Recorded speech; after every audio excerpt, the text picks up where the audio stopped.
What is going on, everybody? Welcome into the DGD Podcast. I'm your host, Robert Reynolds. That's my guy, Keon Kate, in the build, reporting live from the House of Pain. Boy, oh boy, it's the off season, but shit never disappoints around here. I'll tell you that if you cover Georgia football. Listen, got a lot of show tonight talking about this 2025. We're looking ahead. 2025 roster breakdown. Right, you've got a lot of portal additions. You've got guys leaving in the portal. You've got draft declarations. You got some guys returning. So we're going to break this down in kind of a way too early what to expect as it stands right now. We understand there's a lot of spring ball and the spring portal window, but we're looking at it right now. So we're going to talk about that. We're going to look at it position by position. We're going to talk about some strengths, some areas of concern. What does Georgia have to do to make this team ready to go next year? We're going to do that right now. Keon, how you doing tonight? I'm doing pretty good, man. Happy to be back. How y'all doing? How you doing? What's going on, chat? Let's get it going. It looks like you just got done with a team run. All right, just going to leave that be. First things first, man. I want to start with this quarterback position. Right, I think if we're going to break down, we need to start with the quarterback position. And obviously, I feel like this is arguably one of the most drama-filled situations, period. Carson Beck for going the NFL draft, going to Miami. Now, with that being said, we're not here to talk about Carson Beck. He is not on our team anymore.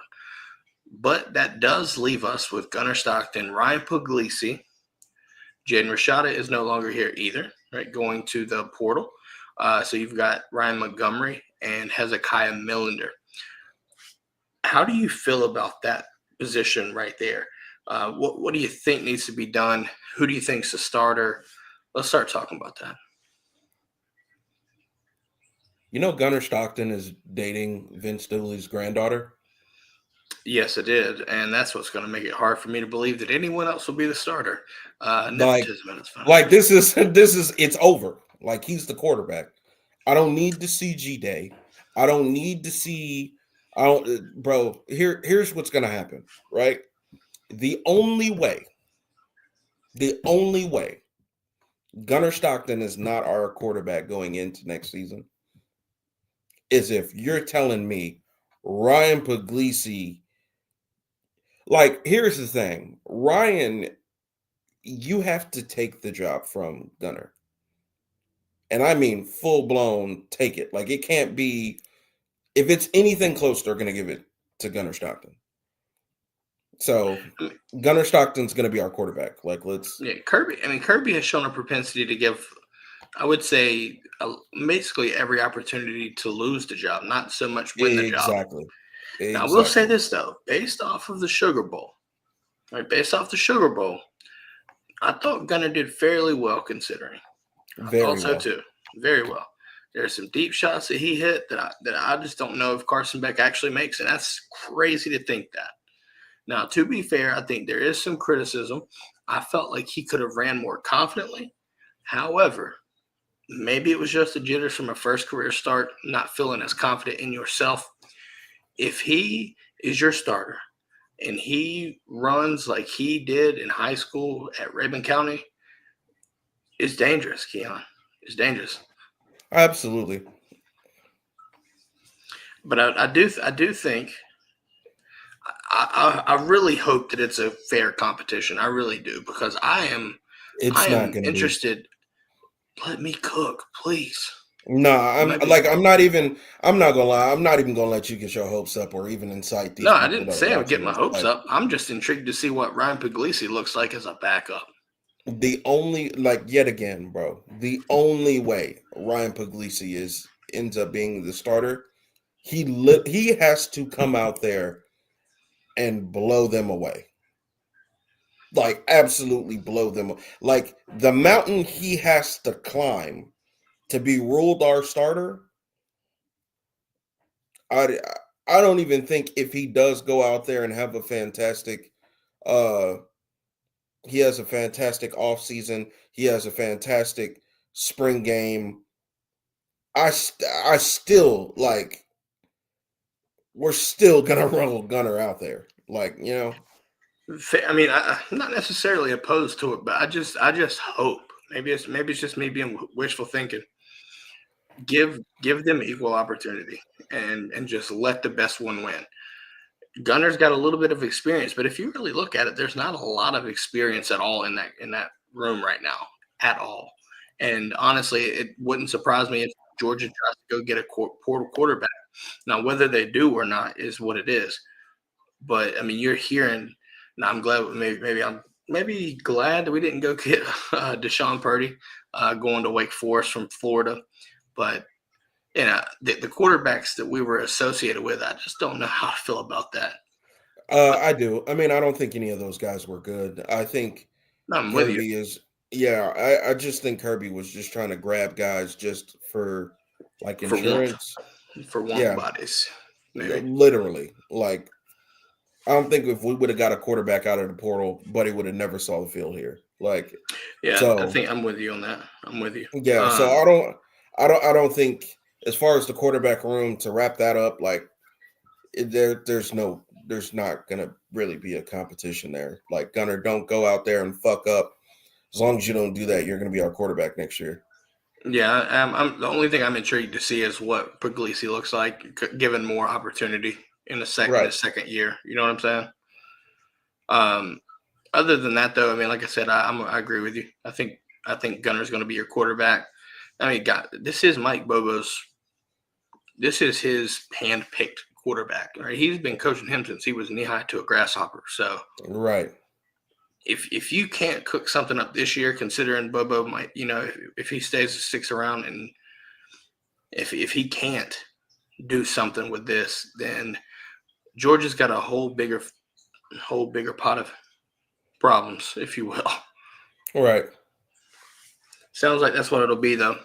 We move on. Running back room. Surprise, surprise. Trevor Etienne does not come back. Goes to the NFL draft. Wish Honestly, him I the think. best.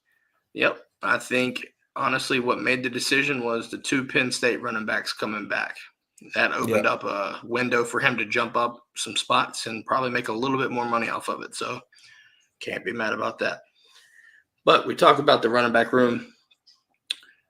I think it's about a shoe in at this point, but you're going to have Nate Frazier as the guy. Then you've got Roderick and Branson. But let's have that coming into next year, if or coming into this upcoming season, if all of those guys are healthy, might be the deepest room on the offense, The question is, can if they not stay one of healthy? them. And listen, I don't want to see guys get hurt. I really don't.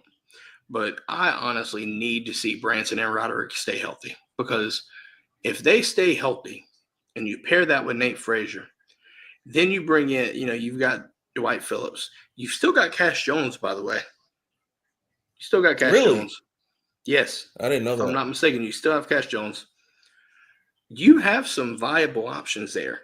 And honestly, it might not surprise me if you see a guy like Dylan Bell get moved from receiver to a running back. And I think the league might want to see that. So there's a good chance that you might see that too. Well, I'll Maybe. save my Dylan Bell comments once we get to the wide receiver room. But Thank you, yeah, sir. Thank you. But yeah, no, other than that, I mean, I think it's the Nate Frazier show for now. I yeah, really want to see. I had super high expectations for Roderick, but he never really got to do anything much out of it this season. yeah. Same with Branson. So you really need those guys to stay healthy. If those guys stay healthy, you can really showcase some skill. But the key is, can they stay healthy? That's the biggest question around that room.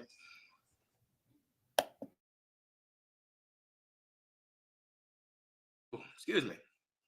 But yeah, we can move on if you'd like to your receivers. Now this, I want to start this out by saying I appreciate everybody that was here last year. With that said, for those that left, I wish you the best luck in the NFL.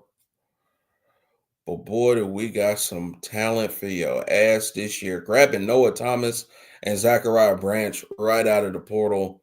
Now you also have that paired with C.J. Wiley, Taylor, Thomas Blackshear, Landon Roland, right? Am I Landon correct? Rolden, yeah. So, boy, this wide receiver class, I mean, dude, the room looks crazy. It looks completely different too. It absolutely does. Having 2 5-stars on roster, if you would have told me that come week 10, that, hey, Keon, soon as all of this is over, 2 5-stars in Georgia uniform, wide receiver room, wouldn't have believed you. Yeah, I mean, even at the All-American games, Talon Taylor looked really, really good. Man, Really good. And that's not even knocking C.J. Wiley, because C.J. Wiley looked dominant too. right. But I mean, I do like. I think Blackshear and Rolden are going to surprise some people. Now, do I see them getting on the field a ton? Maybe not. But I think they can really stick out if you're not careful. I If think you give CJ them a chance, they Wiley, can easily do it. I think CJ Wiley and Taylor play a good amount this year. No, I mean, I think so too. I think you got to keep in mind there's a decent chance that Colby Young comes back based off of whatever the court case just ends up being. There's a chance that he comes back. If you do that, you've got 2 legit X receivers. And I like Noah Thomas because of his skill set at his size. I think he's twitchy and fast as shit too. So you got 2 X receivers that should be able to go up, catch 50-50 balls, stretch the field vertically. You got Zachariah Branch that's excellent in space. You've got Talon Taylor, freshman. I think I want to see Georgia fall into this category of taking these impact freshmen and making them some of the best players in college football. I would love that. Will it happen? That's another situation. I think you have to do that with like this year. I don't think it's anything like last year when it comes to the wide receiver room.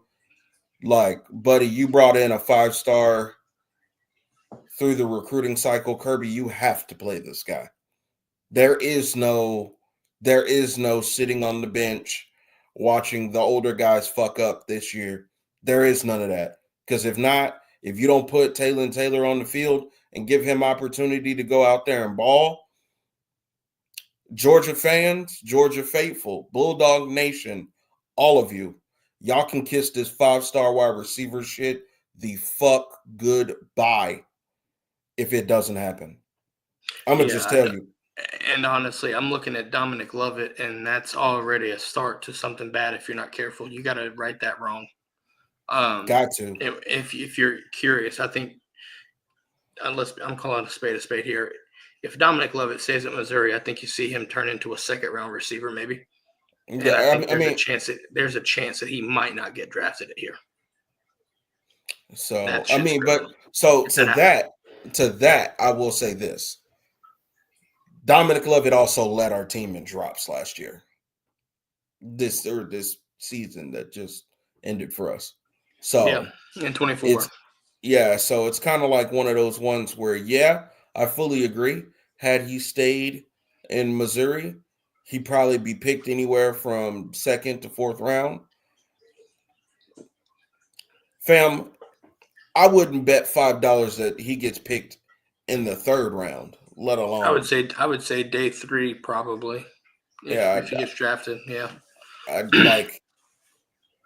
I think the drops really put a bad taste in people's mouth, to be honest. No, it really did, because like if you're like myself, if you're on social media talking to different fan bases, that's one of the main things that they look at and they talk about, because it's like, wow, so many people dropped the ball. But then again, I also say to that, because we had everybody, whether it be podcast host, sports anchors, blaming Carson Beck for all of that. And it's like, well, some of these plays where guys are dropping the passes, they're wide open. So, yeah, not to leave a taste in our mouths here that's not pleasant, but I mean, you really look at the Sugar Bowl. Dillon Bell's drop was probably the exclamation point on this season from a receiver standpoint. Buddy, and I'm gonna be all the way real. Dylan Bell isn't a wide receiver at the next level. Like, let's be all the way honest. He's a gadget guy. He is. He's not a Debo Samuel.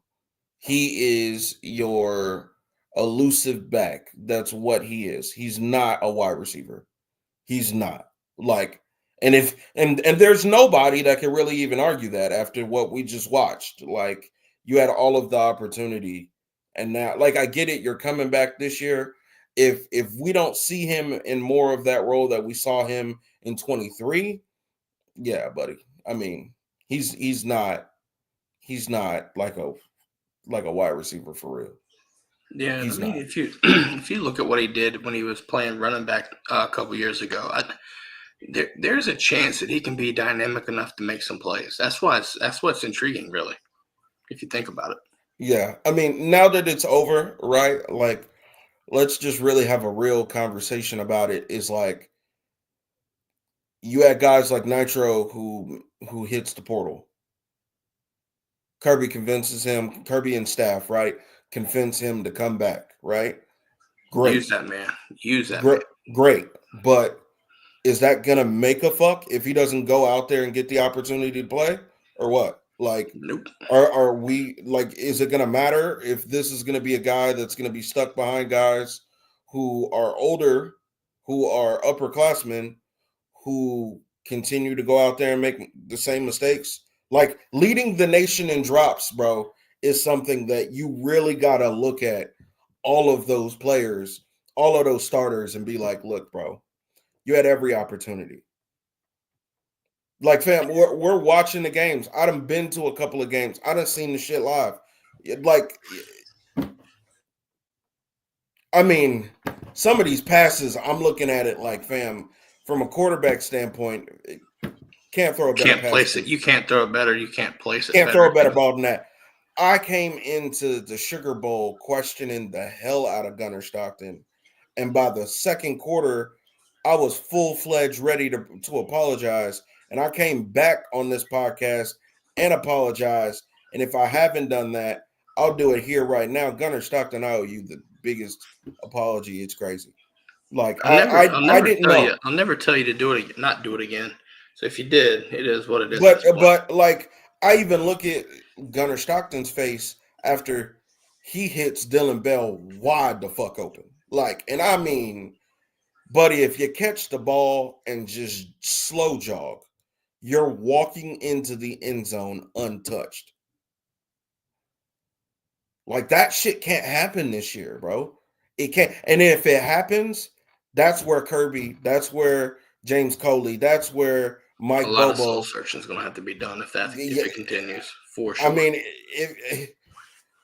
what you gonna tell guys like Nitro? What you gonna tell guys like Scovey? What you gonna tell them? Like, what you gonna tell recruits? Because, see, that's the biggest thing, right? Like, you watch this shit, and it's like, okay, so and so had a bad game.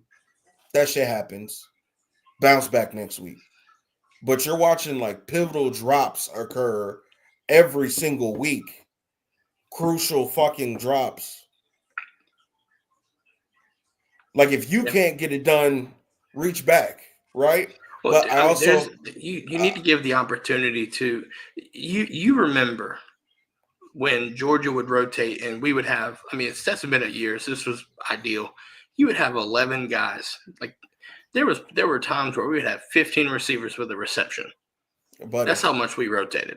And you realize this past year we didn't rotate nearly like that. No, we didn't. Nowhere close. This was the 2024 season was the season that damn near all Georgia fans was begging to get a rotation in.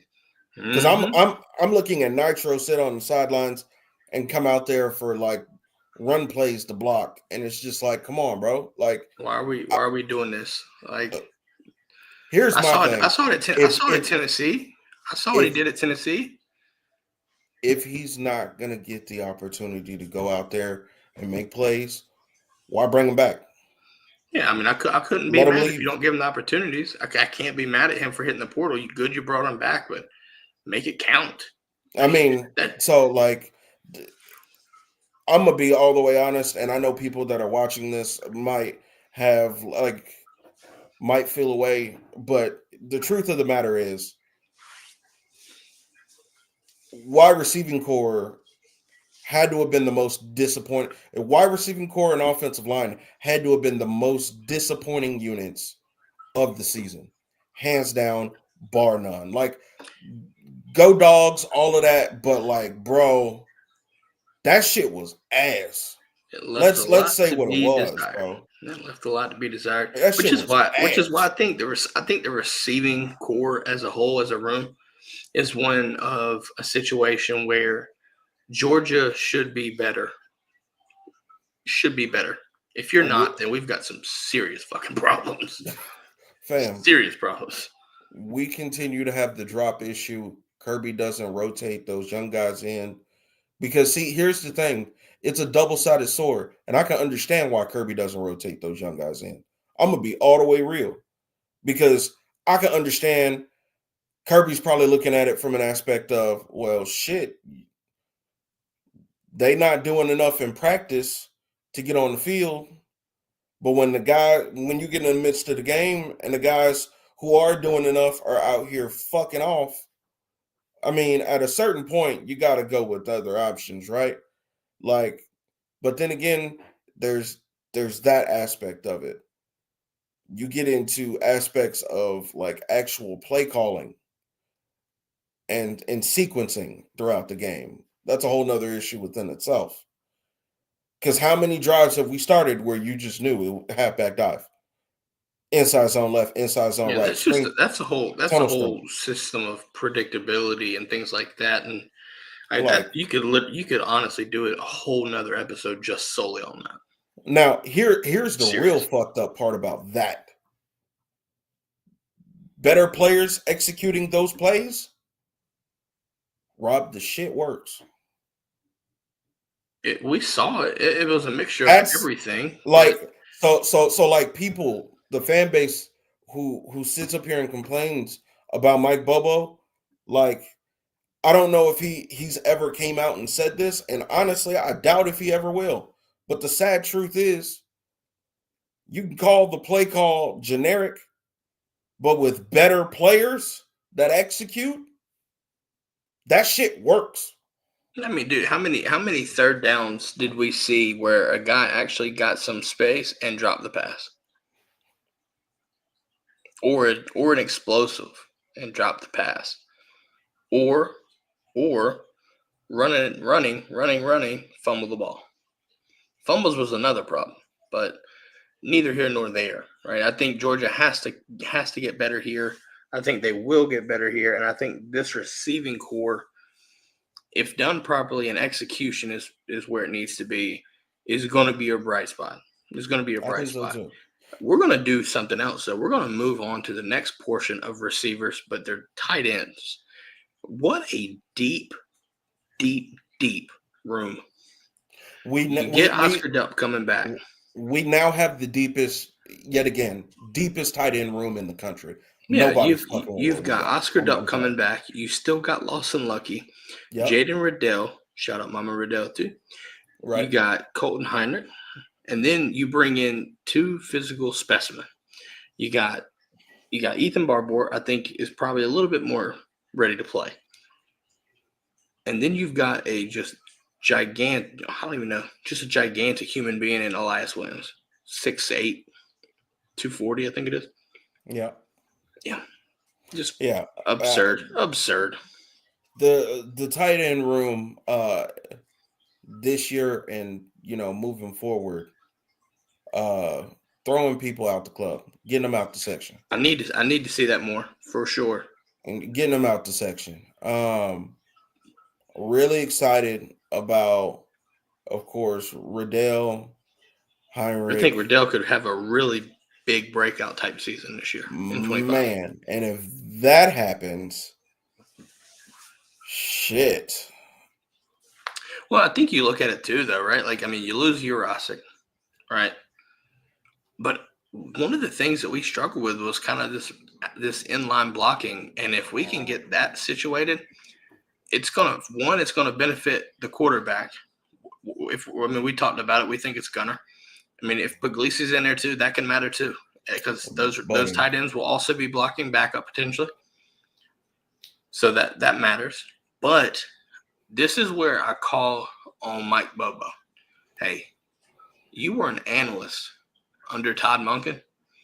And when was Georgia the most dangerous, Keon? Well, you got to get the personnel, man. You got to have 2 tight ends on the field. Give me more 12 personnel, please. When you had Darnell and Brock, and I know those 2 names. They're in the NFL right now. Brock is killing it, and Darnell is, I think, doing fairly well for the Steelers. Oscar Delp and Lawson Luck, they're different than those guys. They are. But if you have those kinds of tight ends, they only become more dangerous when you pair them up with guys and the potential of a Zachariah Branch, a Noah Thomas on the outside. Like that should petrify folks. Now the question is, does the execution happen? Because it's dangerous when executed properly. The design, the schematics are great, but it's got to be the Jimmies and Joes doing it on the field. When you had Brock Bowers, we give Riddell the ball in space. There should be no reason why you're not pressing linebackers and safeties with that size and speed. I just think now you're going to see Georgia try to go back towards that 2022 style of offense. I wouldn't be opposed to it. I really wouldn't. Because here's the crazy thing, right? The offensive line, we got to see what that turn into. But like everything else is dangerously similar to everything else. You know what I'm saying? Like you have the personnel, what feels like the depth, right? I say what feels like the depth because we've sat here before and praised the depth before certain positions and then turned out to bite us in the ass. Yeah. So I say what feels like. Right. But you know what, though? I want to be a little bit different from 22. I want to be able to use the passing game a little bit more, but by choice, not by force. I want the running back game to be able to – you got to be able to establish a run. Yeah. But if you can establish the run and still be able to pass efficiently, good luck. I mean, good luck. Yeah. And honestly, go ahead. Sorry. Yeah, I think with us having Gunner at quarterback, it does kind of put those linebackers in more of a situation to where you really got to gamble on it because for sure.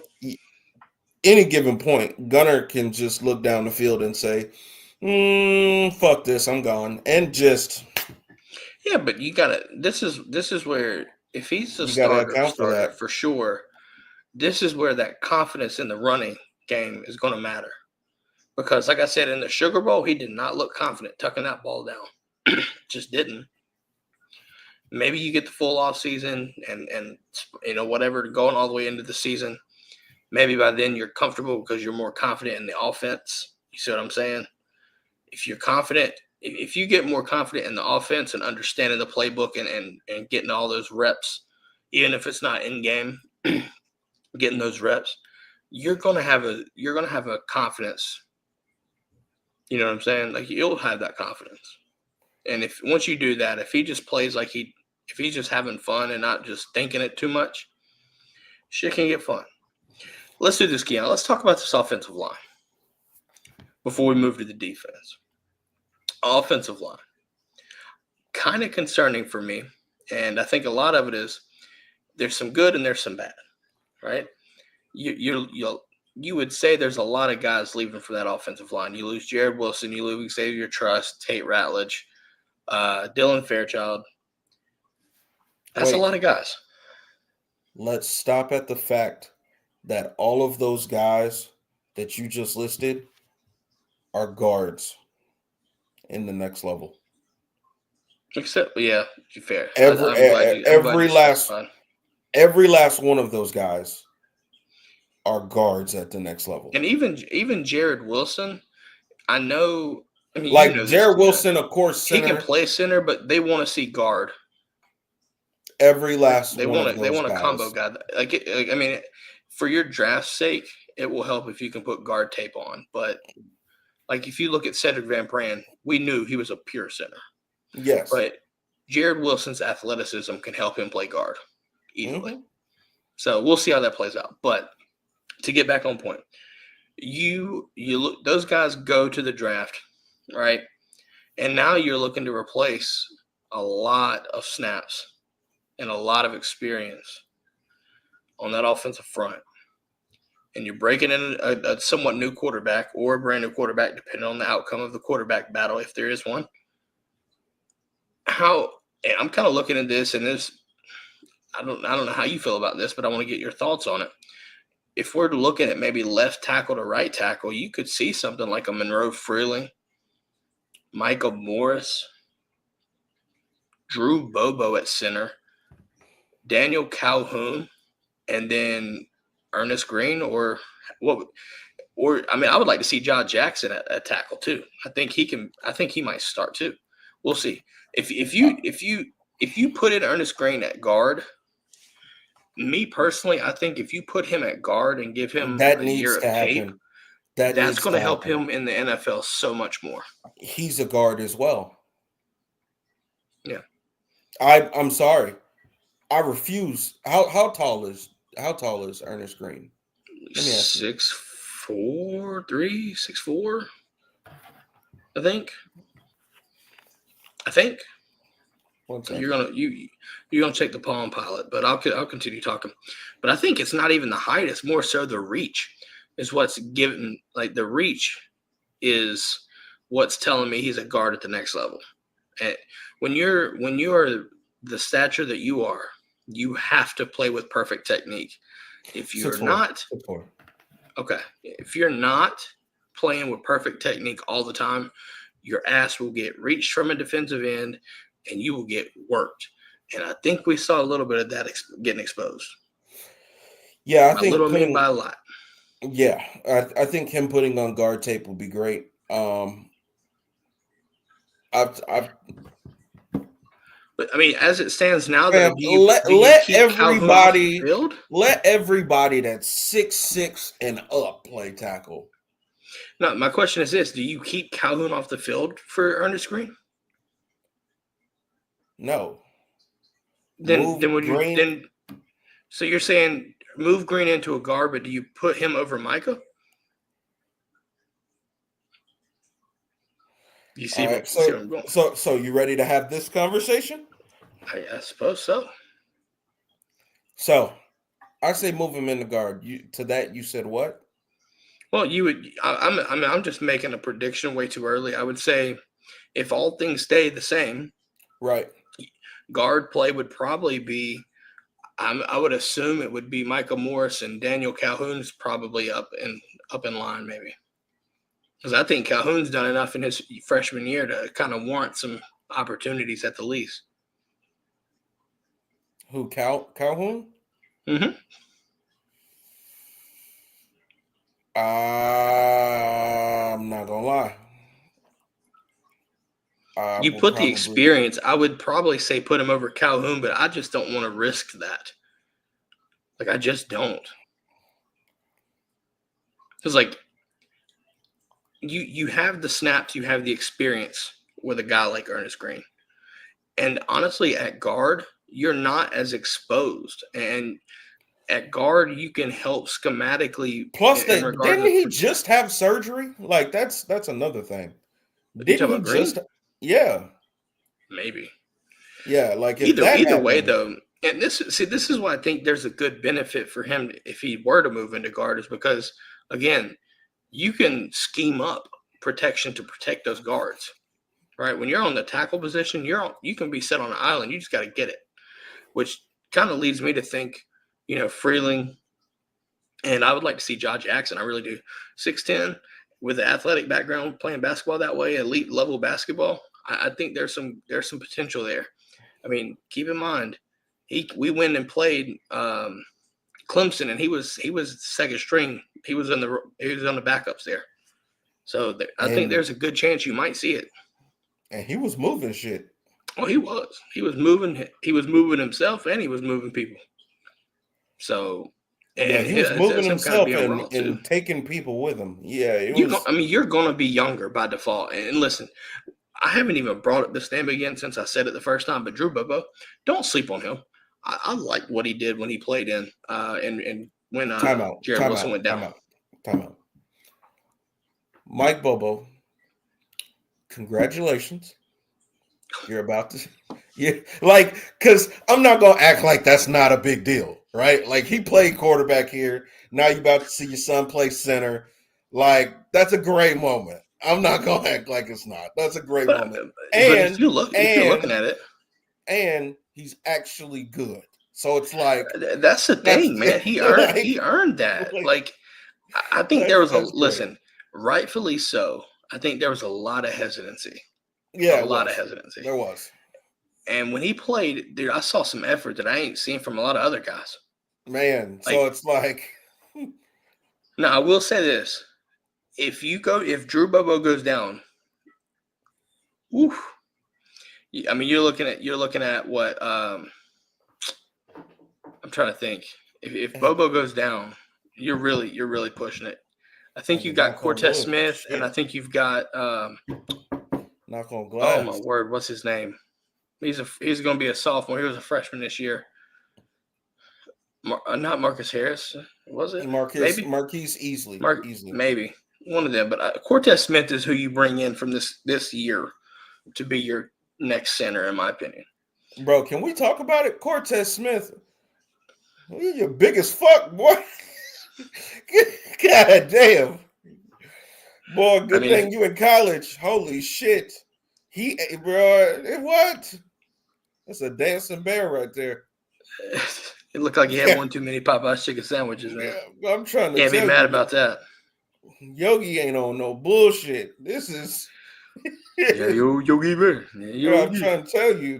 God damn. But I mean, this is a situation where you lost a lot of experience. But we can't sit here and say that the offensive line was not. It was a liability last year. It really was. So this is another situation where replacing it can be a problem. I'm not saying it won't, and it can't. But there is the potential if these guys click and they start gelling and they play with the effort that you need, you might be surprised with that offensive line because you're going to need to. You're going to need it when you protect. And this is another thing. Drew Bobo having a little bit of in-game experience, how important is that when you're sitting there trying to mic ID stuff in the games? Man, especially coming into a whole new season where you got a whole quarterback situation getting switched up. People can say what you want about Carson, but one thing that Carson you can't take away from him is his IQ pre-snap. Yeah. Because there were several times this past season alone, he was checking us into the right situations from what Jared was calling.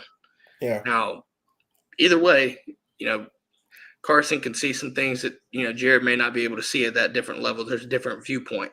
So there is that. However, you can't take away the IQ pre-snap. That matters a ton. And that's something you're losing potentially in the quarterback room. So you better be prepared for that because I'll tell you right now, you didn't see Gunner calling out and checking out of shit when there was an obvious rundown, and that's the one that fumbled, ETN fumble. Yeah. Because that should have been checked out of. Completely. But, hey, first start. I'll give him that. But here's my thing. Next season, buddy, you better be ready to fucking roll. Not as much leniency there. No, none.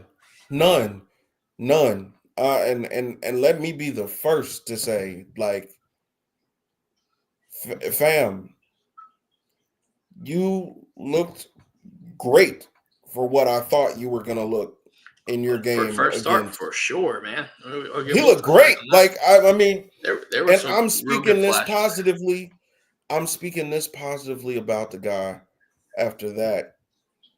And Rob will tell you, fam, it was all doom and gloom, wasn't it, Rob? Oh my God.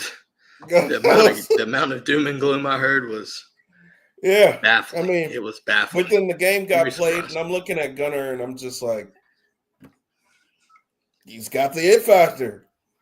I mean, you can see it at times, but I just think you gotta be more consistent with it. Yeah, no, but I Either think way. that comes. By the way, we ain't even bring up some of these names. Like, I feel as if like we listed what we felt like could be a starting five. Yeah, You've still got guys like Nair Daniels and Michael Uni and Marquise Easley. And then you bring in Juan Gaston from this will be a freshman. The depth is there. I feel like Mammoth. last season. See, this is the thing. Last season, you really felt Matt Luke's recruiting classes really hit us hard because they were not good. And No, now you've got Searle's classes coming in, and they're going to be that guy. So we're about to find out what these guys are made of and what we brought in. We sat there with Sam Pittman. We were enjoying life. We had massive human beings that played well, that were coached well. Now throwing people out of the club. It was just it was beautiful. Not even a question. Not even a question. Not even a question. Damn, I missed that shit. I ain't even gonna lie. We used to have like 18-wheeler lanes. You could play 8. You could play 8, 9 deep. Not even a problem. Now, do I expect us to get back to that level? No. I think college football and as NIL and everything has kind of brought that back. So you got to just get used to it. But I will say this before we move on to the defense. The offensive line, coming into it as it feels right now, could be your biggest liability. Mm-hmm. However, losing all that talent and losing all that experience could bode well for some guys wanting to play harder and play with effort, prove themselves. Yeah, I would love to see that. Me too. All right, before we move on to the defense, though, make sure to like, follow, subscribe if you're watching us on YouTube. Also, Apple Podcasts, Spotify. Make sure to rate and review us. Oh, yeah, by the way, Spotify. You can now watch this while you're listening on Spotify. Hope you enjoy that. We're starting to do this. If you haven't, go check us out on Spotify.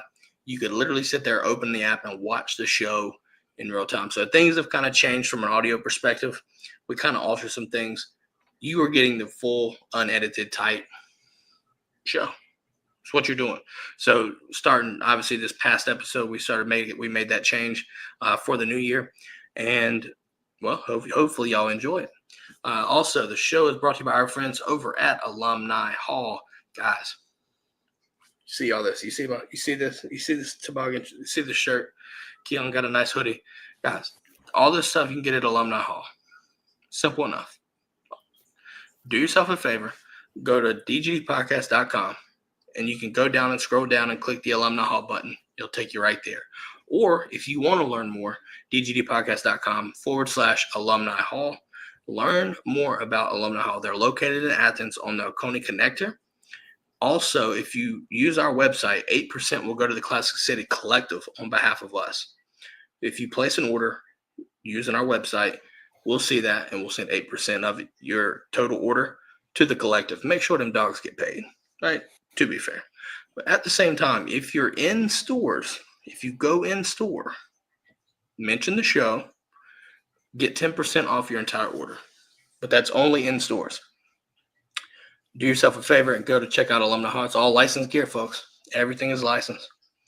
All the stuff, hoodies, toboggan, everything. Get it. Hey, quick question. Right in the middle of the commercial, right? Does Alumni Hall sell cowboy hats?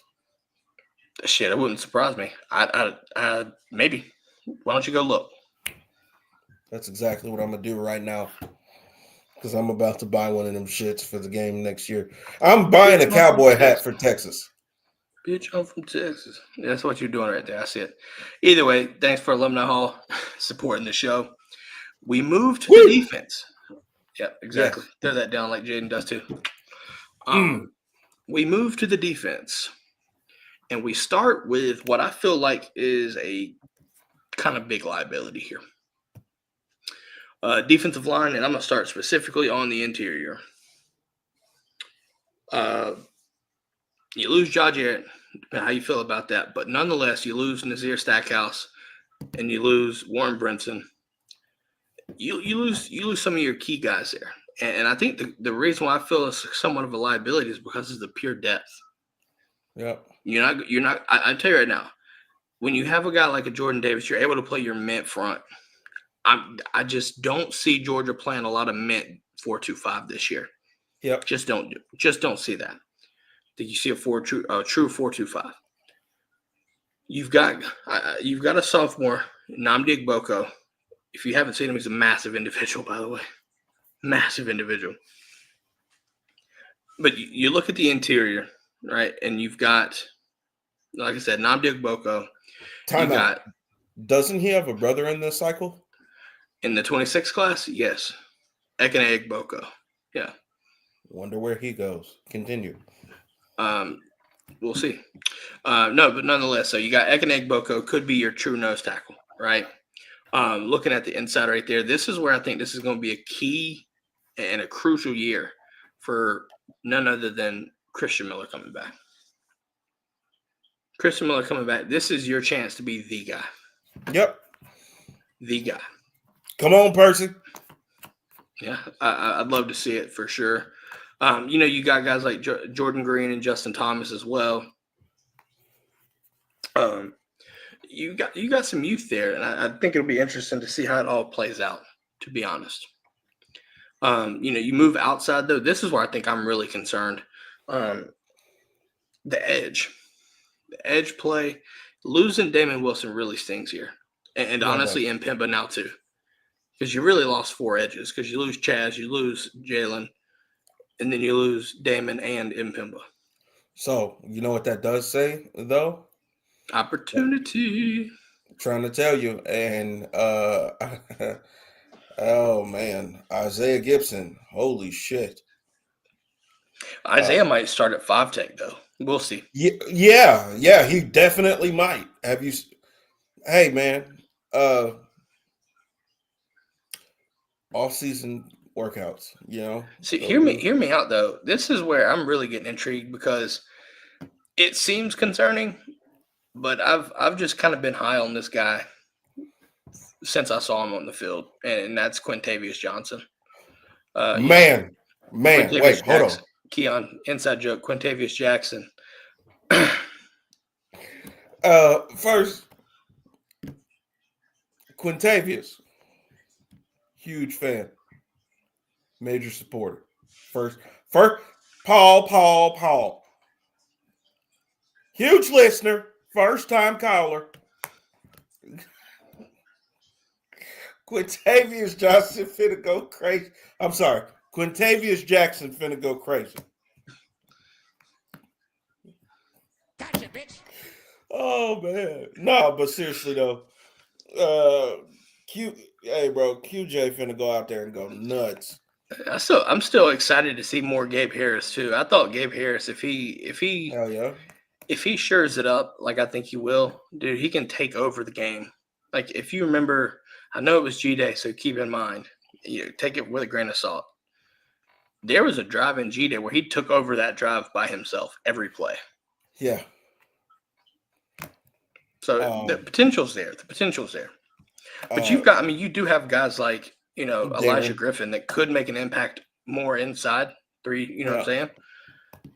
You've got that situation. But again, I think you brought in some good talent from these last 2 cycles. So it's going to make up for your loss. I think Elijah Griffin finna go stupid. If he continues the momentum from what happened in the All-American practices and stuff, dude, he was virtually unguardable. Nobody could stop him. You see, and I feel it's different. I understand it's different at college, but I'm just saying, if you can continue that momentum, that's only going to benefit you even more. You also got to think some of those guys he went up against are going to be guys that are going to their respective programs and starting. So we'll see. Yeah, for sure. So, I think, honestly, I love the D-line group that we got out of the recruiting cycle. Edge play, I'm honestly not worried about it because I look at guys like Darren, I look at guys like Chase, I look at guys like Isaiah, and I say, hey, I still think you look for a portal guy in the edge guy in the portal if they're there. We'll see. But it would definitely help with depth. I think you're really really thin at depth there. If not, I mean, you're inexperienced as hell, and that's whatever. You just have to deal with it. yeah. I mean, I think you. I don't know, bro. I don't know. I just love this recruiting class. I really, really do. I think there was really not a lot of wasted, like excess fat on it, really. No, there's a lot of lean meat there. Also, speaking of demolishers, we have Zayden Walker, who I'm not gonna lie, what the fuck athlete? I mean, You no put other. what's freaky is, I guess it's a perfect transition. I You bring mean, in Glenn Zayden Schumann Walker. just keeps getting away with this, and I don't know. I mean, hey, just keep getting away with it. Just keep grabbing the best linebacker every single year, because why not? Crazy. Because you got Anthony Cruitt too. Keep it. Don't forget about him, please. But I think the key here is you add Zayden Walker to a room with Smile being gone. You now look at him with Raylan Wilson, C.J. Allen, Chris Cole, Justin Williams. Yeah, and that's not all. Like, Then you you know what I'm got saying? Chris Jones. Chris Jones. I mean, you lose Troy Bowles to the portal. Wish him the best. Yeah, Michigan, I think. Yeah, Michigan. Yeah, But I smart mean, guy. you Smart guy just from the you city. bring Zayden Walker into the fold though. My question is, who does he jump over? Man, I don't think it takes long. Honestly, I really don't. see, here's another thing you also got to think too. Kid's a freak. Here, like this is what I look at, right? Like I look at guys like so Raylan Wilson, C.J. Allen. This is their final year here. I really want to see Justin Williams break out this year, though. I see it. I do. I really, really do. But you know, I think we run through with Raylan and CJ going off to the league, then it's going to be Chris Cole and Justin Williams moving forward. Yeah, probably Zayden Walker behind him. It wouldn't surprise me if that happens. Bro, but see, here's the crazy thing is that in this cycle, we might have, bro, and then listen. 26, if you get Tyler Atkinson, holy bro, shit. Tyler Atkinson is the craziest fucking high school athlete I've ever seen. This kid was practicing hand placement by catching a live water moccasin with his bare fucking hands. That's the most live action shit I've ever heard. Fam, water moccasins are fucking poisonous. What are you saying? This kid's... baby! Bama! That sounds like somebody that would catch a water moccasin right there. Well, I swear to God, this dude has got his ass. Going back. Got his ass. Going back. Gotcha, bitch! Got his ass. Whole time the snake up here. Leave me alone. Wait a minute. Mike Epps, leave me alone. Like, fam. Glenn Schumann, where do you find these people? The backwoods of Georgia, I guess. I mean, Jesus, it's got to be. I mean, what in the fuck? This kid. All right, end of story time. Long story short, we're going to summarize this story. That linebacker room, good. Good. Real good. All right, let's move to you want to hit the whole secondary, or do you want to focus on corners and then safeties separately? So let's hit the whole secondary. All right. Cornerback. I think Dalen Everett coming back. Huge deal. That cornerback 2 spot about to be a war, but me personally, Ellis Robinson. It's not going to be a war. If you think Ellis Robinson, here's the thing: Ellis Robinson doesn't start. He's hitting the portal. Simple. You can say you might have the same feeling about DeMello though, depending on how things go. I really want DeMello here though, honestly. I think you find a way to rotate them in though. To be honest, they're too good not to be playing though. Would love it, absolutely would love it. But I also look at yet again, right? Ellis,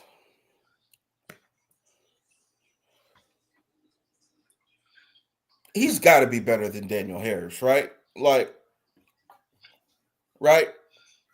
We'll see. I'm not even gonna Yeah. get you to agree with me. I think he's better than Daniel So Harris. you're leaving us rhetorical questions. Yes, Okay. right. You're gonna have KJ in the back, who's fucking up anything that come near him. So appreciate you. I think we see a jump out of Aguero this year. I really do. Now the question. So I do have to bring this up because of the safety. And now that you brought up safeties and star, you lose Dan Jackson, the exciting white, the dangerous white. Dirty You Dan. lose. Yes, absolutely. You lose Malachi Starks. That shit hurted. I would say so. That shit hurted. But then you lose Jake Pope to the portal. Justin Rhett goes to the portal. So your safety room is thin, but you fill it up in the portal additions. You bring in Zion Branch. You bring in Adrian Maddox. You bring in Jaden Harris from Miami. Who was the UAB safety? Adrian Maddox. That motherfucker's cold, boy. Woo! Ball hawk. Not ball hog.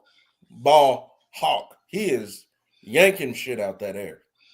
Yeah, and part of me wonders, I feel like Joe Nell's true safety is the right position for him, but yes. To be fair, at the end of the season, once he was fully healthy, I thought he played the star position extremely well. I think people didn't understand that he was hurt for most of the year, and so star position hurt a little bit as a result. You know what's my biggest question for the safety room this year?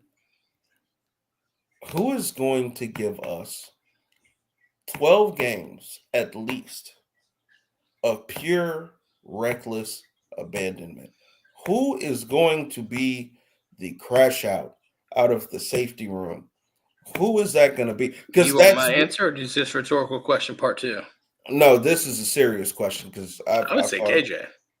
I would say KJ too. But it would not surprise me if he starts. I think Adrian Maddox could be that guy because that dude, to me, not only can he cover, but smack the shit. I've watched him smack some fucking heads around. Yeah, and this is no disrespect to either Jaden Harris or Zion Branch by any means. I'm not saying that it's not. I want you to understand that. But watching the tape, to me, it was just he stuck out. Like he will come and thump you and put your ass in the dirt, and that's something that physicality really excites me when I see that safety. And that's because we saw the same things with Dan Jackson. He might not be the most imposing, but by God, he'll come and close the gaps, and he'll hit your ass, and it's shit like that right there that provides a spark for the defense.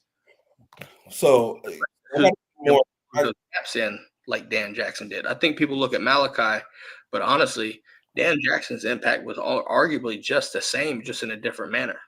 Yeah, see, my thing is I look at the safety room. Like I got to do my research more on Zion because I don't know if he has Zachariah's speed. I would say this. He's fast.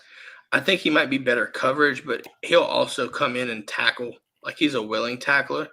He'll just throw his body there. At least what I've seen, he'll throw his body at you. He won't come in and thump you like a Dan Jackson, but it's hard to really replicate what Dan did.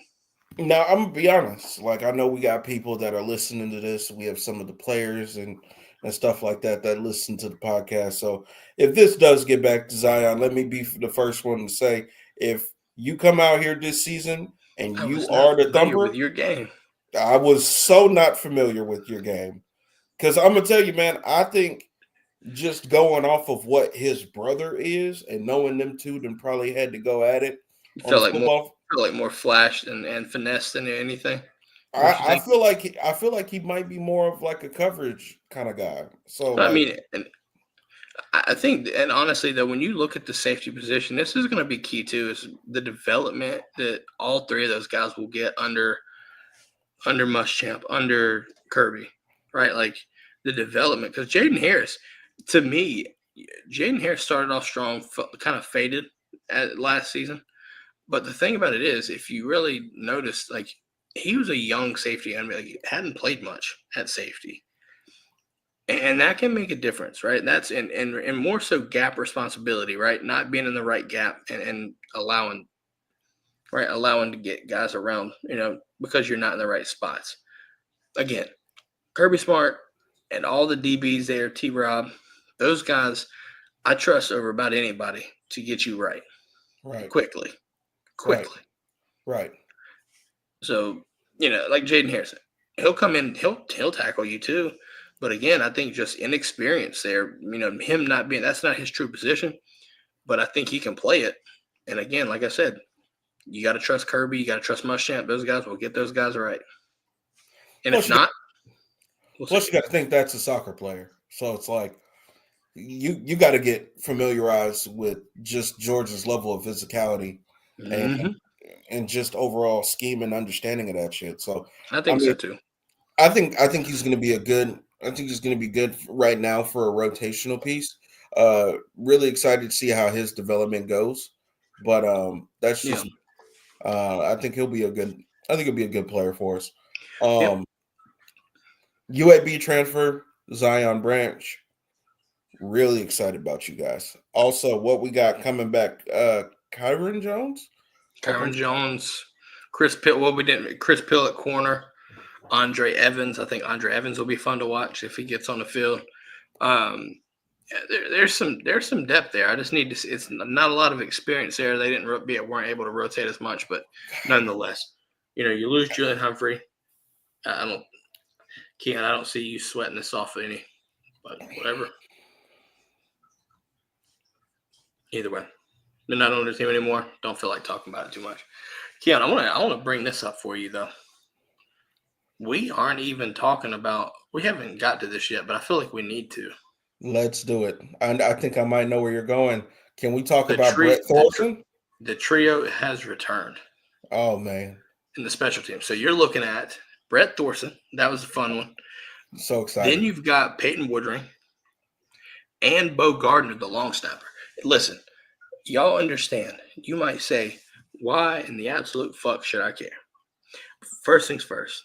If you're not familiar with our game, Kobe Pierce, former long snapper. Dan Kiley, former punter, right? There's some special teamers on this bitch. Nonetheless, special teams matters. Special teams fucking matters, boys. 2, not knocking Drew Miller whatsoever, but you can't sit here and tell me that Brett Thorson ain't a fucking menace in the punting game. And Peyton Woodring has been one of the more consistent kickers that I've seen. And not saying anything to Rod. I'm glad he got a job finally. Finally got a gig with somewhere. I forgot, Indianapolis. Not in the Colts or anything. Not NFL, but who? No, not the Colts. It was somebody else. I'd have to look it up. But I know he did get a gig. What player? Hot Rod. He got a gig on a football league or something. Hot Rod. Who's Hot Rod? Rodrigo Blankenship. Oh no, it was the Colts. No. He got released, but he's back. He's actually kicking now for somebody else. But it's not NFL to my knowledge. I forgot who it is. St. Louis something.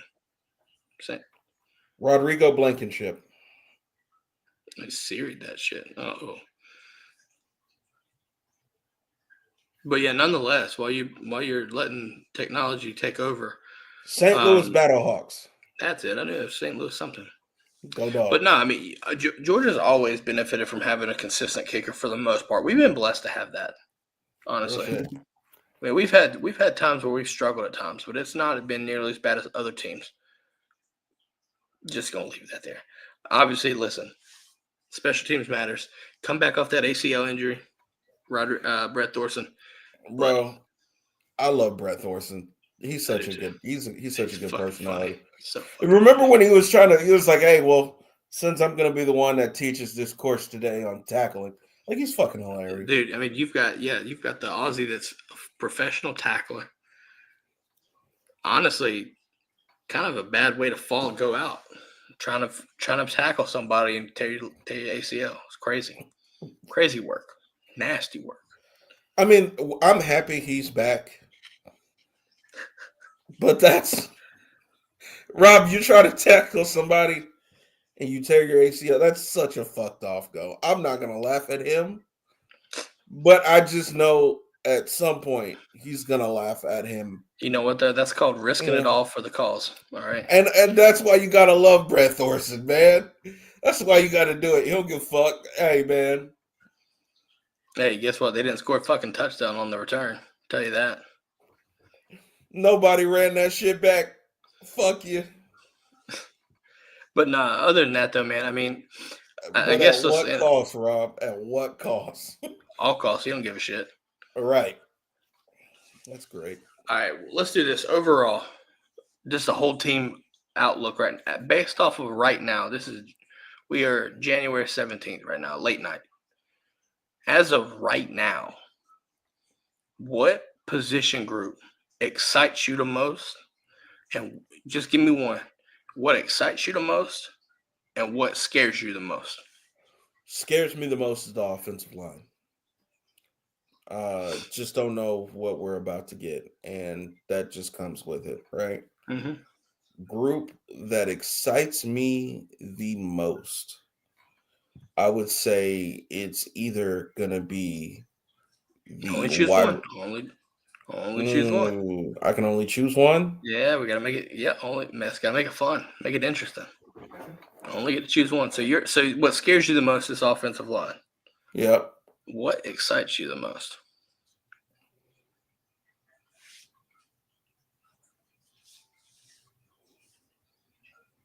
As we wait. Tight ends. Tight ends. Okay. Tight ends. I'm assuming you want to see some 12 personnel. Is what it sounds like. Yeah. Yeah. For sure. I feel. What about you? What scares me the most? Defensive line, interior specific, or no? I'll just do the whole D line. I just need to see that depth. I need to see that depth kick in because we've had issues on edge play, and if we don't get it right, it can be another long season getting beat around the edge. So that concerns me. What excites me the most, receiver room, because of just how much has changed. See, I was gonna say that. I was gonna say wide receiver room. For me, I'm gonna say tight end room because now I'm starting. I look at the tight end room now and say, shit look real similar to 2021. Mm-hmm. My second take, Keon, for what excites me the most, linebackers. Oh, the linebacker room, bro. The linebacker honestly, room is the it's just because of the craziest combinations. It's really the combinations that you could see on the field at one time. Fam, the linebacker room is the craziest room on the team. Let's talk about it. How many 5 stars? Justin Williams, Chris One. Cole. Was it Chris 2. Cole? Yeah, it was Chris Cole. Yeah.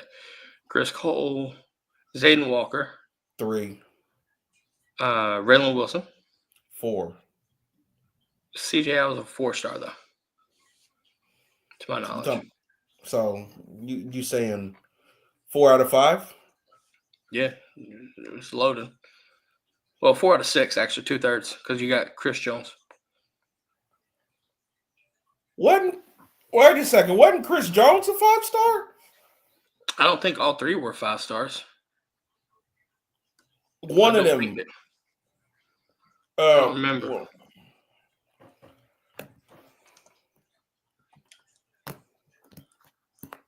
look it up. Let's see. I know 2 of them were 5 stars. I think it may have been Chris Jones. No, Chris Cole. It was Chris. I think it was Chris and Justin. So I'll say my second one would have to be the wide receivers, bro. I think we about to do some crazy shit. You know what though? It only will go so far. We need to make sure the coordinating is on point and the execution. Man. Right? Honestly, let's do this. I'm gonna ask a third question. What one room intrigues you the most and why? For me, do you want me to go first? Yes. Running backs. Because a lot of what ifs. What if the Robinsons stay healthy for 12 games or plus? What if Dylan Bell gets moved there? And how do you use him? A lot of questions that I want to see answered. You know what I'm saying? That's why that to me intrigues. As Israel saying Cole and Williams were the 5 stars. I knew my shit. God damn it. Yeah, see, I knew Williams was. Yeah, we knew Uh, that. Because that was crazy to lose Sammy. I mean, y'all remember that. Clemson takes Sammy Brown. You go flip the block in 2 months and pick up Justin Williams because of a job. By the way, can't wait to see JJA on the field again. Yeah, absolutely. What was the question you just asked? I'm sorry. Which position group intrigues you the most? Not excites you, not scares you, intrigues you the most.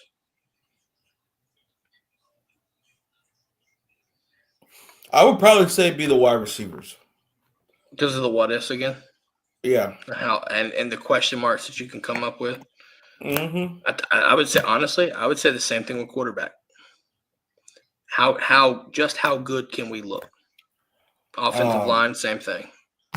I would say that for the offensive line. Yeah, for sure. Yeah. How good can we look? All right. What one position room do you think needs to be addressed the hardest before the start of the season? From now until August, what position group needs to be addressed the hardest in filling either depth or just figuring out answers in regards to who's playing? Which one sticks out to you the most? I'm gonna let you go first on that one. D-line. Edge. I think we need bodies there, right? We've addressed the receivers through the portal. We've addressed the safeties through the portal. Losing 4 edges is scary. You got a Kennick Bond, right? And you got Chase Linton. But I still think you need to go into the portal and get some depth there. Now the question is if and when the right person goes. Georgia has to be aggressive on that. And I think that's a position that Kirby historically will be aggressive on, getting somebody if he thinks that's the right person. I think to me though, the edge position, man, that's something you've got to get right. I feel good. I like Quintavious. I like Gabe Harris. I like our youth, but my thing is, do you bring in somebody with some experience to really get that shit right? Because it's not saying. I think people are finally gonna understand moving into 2025 just how important Chad Chambliss was.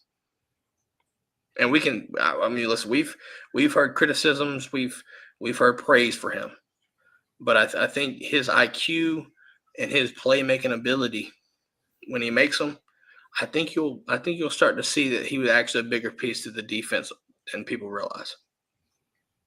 And so I want somebody that can have that IQ, come in and play physical and contain the edge, set the edge the right way, force shit outside, make him run horizontally, let your speed at linebacker, let your speed at safety take over, right? Fill the gaps the right way, play good team defense. I want to see that shit from 21 and 22 again. Will we get it? Probably not, just because those 21 defense were fucking stupid. But I want to see the concepts playing out. You know what I'm saying? No, I definitely get you there. I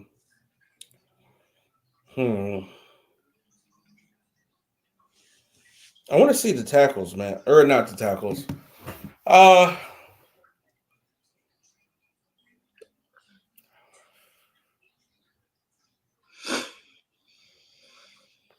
I say go get a running back. Okay. I say go get a running back out the portal, straight out the portal. So the question is, my thing is this: I don't necessarily know if we do, to be honest, because you've got the Robinsons, you've got Nate Frazier, you got Cash Jones. Oh wait, I keep forgetting that. Never mind. I wouldn't do that. If I were you, I'd probably. No, I'm not going to answer for you, but I could see one spot that it's glaring in my head right now that you might take. I'm just curious if you do. Who? No, I'm gonna let you finish, and I'll tell you if I was right or not.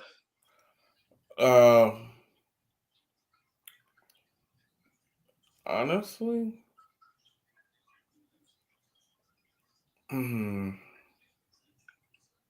I'm all right. To be all the way honest with you, bro, I'm perfectly fine with where our defense is.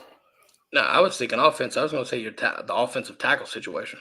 Yeah, but I'm not trying to grab nothing out the portal. Like, Unless just somebody just no, I'm not grabbing no offensive lineman out the portal. Period. I think that's an incredibly dangerous thing to do. fair. I don't think Georgia goes after a quarterback either, to be honest. Yeah, I don't. There's no point in us doing that shit either. I don't see Like, us even going for. I don't honestly see us going for anything offense at this point in time, though, right. unless just like some godforsaken reason, some crazy drops into the portal, and you're like, what? Imagine a quick look at you. Look at you. Ah, dropping the ball, man. Damn. Either way, Hey, look, another wide receiver want to slide and pull up to Georgia. I mean, shit. get his. I don't know. You just got some of that, so much youth there, man. I just want to see how that shit play out. That's a Simple fact. enough. Keon, any final questions you want to ask? I feel like I've asked these superlative questions. I think we've covered a lot of situations here, though. I do have one thing to say though. Okay. Great, bad, or indifferent to all of the Georgia Bulldogs that are going off to the NFL. I wish you the best of luck. I wish you a extremely successful career, and I just hope that none of you end up at the Philadelphia Eagles. Seriously. He said, "Come on, be a giant." Literally anywhere but there. Like, yeah, I think we might have to. I need Jalen Walker, Mikhail, and Malachi to all be off of the board by the time the Eagles pick in the first round. Why do I get this feeling we're gonna have to do this episode where we just make a prediction, like do a prediction show, Keon? Oh, where and Dan all of the Jackson. draft- Need Dan Jackson off, and Trevor Etienne. Can't have you going to the Eagles either. All right, I need everybody watching live right now or after we're live, whatever. If you're in the YouTube comments or whatever, should we do an episode where we just try to make just a fun prediction show solely based off of all the draft eligible guys and where we predict them to go, just for shits and giggles, just to see Keon squirm? Just drop a comment. Just let us know yes or no. Just say yes or no to that. Jalen Walker, I don't have to worry about that. I think Jalen Walker is going to be like a top 10, top 15 pick. What if he goes to the Cowboys at 12 for some fucking reason or some crazy shit? I think they go Genty. I do think they go Genty. You know what I do? You know what I think happens? Honest to God. I think Jalen Walker goes to the fucking Panthers, bro. I really, really do. That would be I would not want to see him suffer. Sorry. They need a replacement. But it would be it would really be a homecoming, though. Honestly, they do need a replacement for Ryan Burns. He would be like a 30-minute. It'd be like a 30-minute drive from Salisbury to Charlotte, though. So that would make sense. Yeah. But no. I mean, I think we might have to do that. I just might have to do it for fun. Might have to. Yeah. But go ahead and close this out, man. Other than that, though, like I said, looking 2025, we're probably going to end up doing this after spring settled because there is a whole nother window. But as it stands right now, this is our roster breakdown. Ask some questions, some hard questions. Get our thoughts out, right? If you agree with them, cool. If you don't, cool. Let us know if you do agree or not. Just let us know what you thoughts, what you think. What do you see? We want to ask these kind of questions, right? Just because there ain't no college football being played or Georgia football being played does not mean that we can't be sitting there kind of looking ahead. So we got to keep it going. But other than that, Keon, I'm good. I think you're good. Hope everyone else is good. Get ready for this cold weather. Not to get too political. Number 47 coming in Monday, MLK Day. Yep. Yeah, you heard. Other than that, though, make sure to like, follow, subscribe, rate us, review us. Let us know on social media, by the way. I got to ask this. Let us know on social media what your thoughts are. If you're on Spotify, let us know what you think about the new video format. But other than that, that's all we've got. Have a great rest of your day, wherever, morning, evening, afternoon, and go Dogs.